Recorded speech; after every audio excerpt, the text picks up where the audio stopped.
Pak Mulyanto, apa yang mungkin Anda lihat terkait dengan izin konsesi tambang untuk organisasi kemasyarakatan ini? Apakah memang seberapa mengkhawatirkan artinya begitu ormas keagamaan mengelola tambang ini, Pak Mulyanto?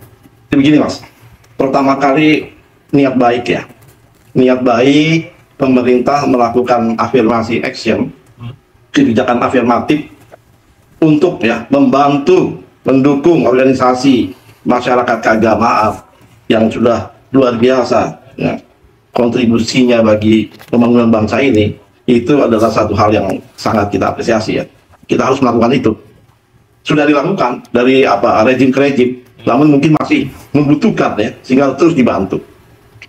Yang kedua, apakah kebijakan afirmatif ini tidak kental nuansa politiknya? Ya, kalau orang politik sih sudah jelas ya, dari awal kita lihat ya kan, ketika PP-nya ditandatangani, nuansanya ya memang itu politik. Tentu saja politik seperti ini secara umum kan namanya afirmasi kebijakan politik dari sebuah rejim pemerintah boleh-boleh saja, ya kan? Namun, nah ini yang penting, dia harus sesuai dengan fatsun etika masyarakat berbangsa dan negara, harus sesuai dengan peraturan perundangan yang berlaku, sehingga kelihatan bagi publik manfaatnya, sehingga nggak ada pertentangan, kan begitu. Kebijakan kan demikian, kebijakan politik. Nah sekarang kita lihat, kenapa kok jadi perdebatan, dan juga bagaimana pandangan kita ya, teman-teman di Komisi 7 ini, DPR RI. Ya. Yang pertama, kita betul sesuai dengan teman-teman dari Antam, kerusakan lingkungannya makin menjadi-jadi, baik di darat, sungai maupun di laut, akibat tambang, limbah tambang, dan sebagainya. Ini kan udah jelas. Bahkan sampai hari ini, berbagai penelitian yang dilakukan oleh berbagai organisasi masih meyakini bahwa pertambangan ini kalau tidak dikelola dengan hati-hati, maka bukannya untung, tapi buntung. Malah buntung ya. Ada apa yang disebut kutukan sumber daya alam. Bukannya tambah sejahtera, makin terperosok kita. Ini adalah fakta-fakta. Sampai hari ini saja kita lihat ya, terkait tambang, betapa hitamnya. Kemarin kan kita lihat ya, kasus tambang, tiba-tiba jaksa dikuntit oleh Densus. Coba rame berita itu. Kita sering mendengar ya di Komisi 7 membahas persoalan backing-membacking ini oleh aparat sudah sangat jelas, kita sudah tahu itu. Bahkan aparat tinggi yang membacking itu. Jangankan gubernur, dirjen saja nggak bisa apa-apa. Itu pembicaraan kita di Komisi 7 ini. Artinya kekuatan hitam juga begitu yang membacking gitu ya. Ya, di Palu baru aja terjadi. Itu WNI Cina ya itu kan melakukan illegal mining di Sulawesi Tengah. Sementara sebelumnya di Kalimantan terjadi tambang ilegal emas yang dilakukan oleh WNI Cina yang melibatkan 80 orang warga negara asing, warga Cina. Yang sebagian besar paspornya itu visa turis, nggak bisa kerja, menggunakan alat berat. Itu jelas-jelas nyata, tanpa backing ya nggak mungkin lah, ya kan? Juga kabelnya panjang berapa kilo dilakukan. Ya. Kita melihat banyak kasus, misalnya timah di Babel, kerugian negara dihitung 300 triliun. Kemudian kasus korupsi emas 109 ton di Antam. Kemudian korupsi di nikel, blok Mandiodo. Wah, luar biasa itu, blok yang besar. Karenanya diskusi di Komisi 7 sampai pada kesimpulan kita perlu membentuk Dirjen Penegakan Hukum di Kementerian SDM agar penegakan hukumnya tersendiri ya, harusnya dibentuk ya Pak. Namun sulit sekali membentuk dirjen itu. Akhirnya disepakati oleh Pak Dirjen dan Pak Menteri. Udah kalau gitu kita bentuk Satgas Terpadu Tambang Ilegal. Tapi sejak draft itu diusulkan sampai hari ini nggak ditandatangani. Baik. Ya kan?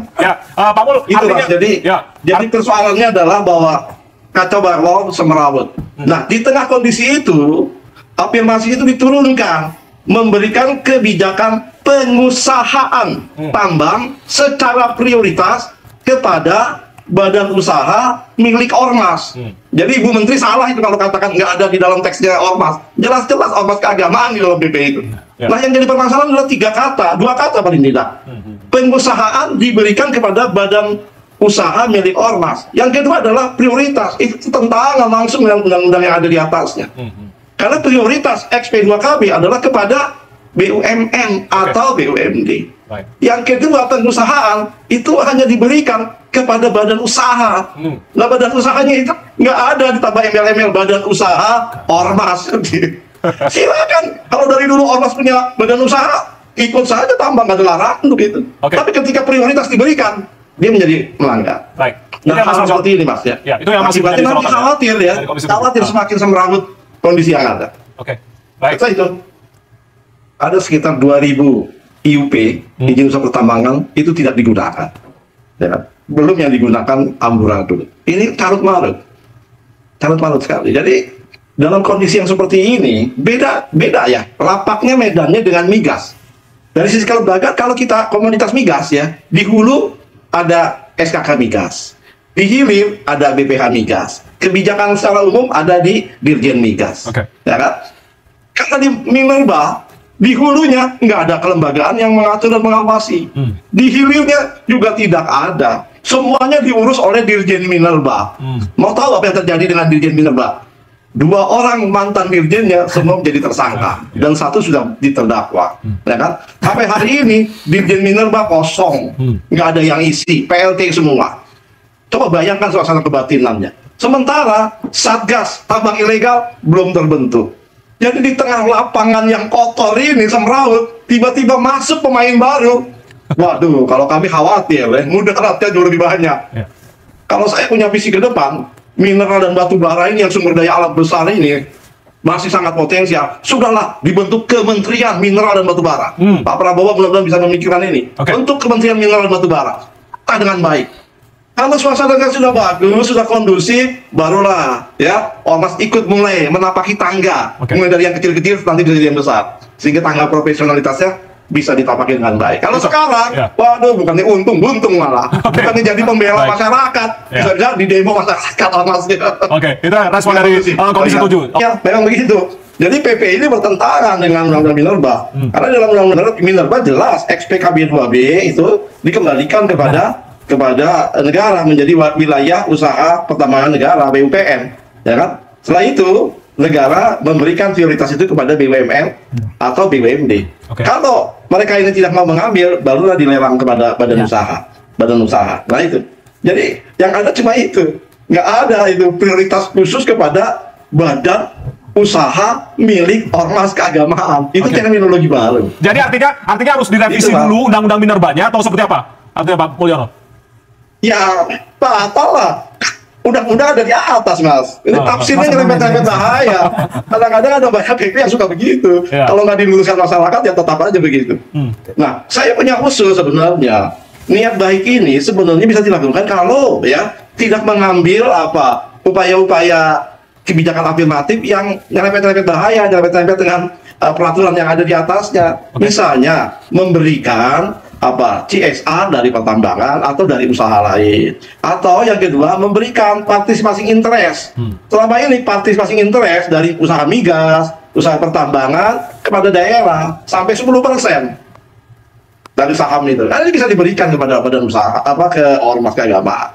Itu ada aturan mainnya, jadi nggak akan bertabrakan dan menimbulkan resiko yang besar. Tapi ya kan, kalau tadi Pak Kiai ingin memperbaiki lalu dengan terjun langsung ya jadi pemain, berbahaya, riskan.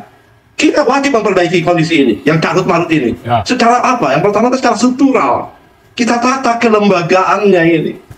Ini kan nggak tertata, Dirjen Minerba nggak tertata. Itu apa yang disebut RKAB-nya semerawut, sehingga salah sedikit RKAB jadi tambang ilegal. Terlalu riskan sekali. Akibat cara kontrolnya ini lemas kan di lapangan.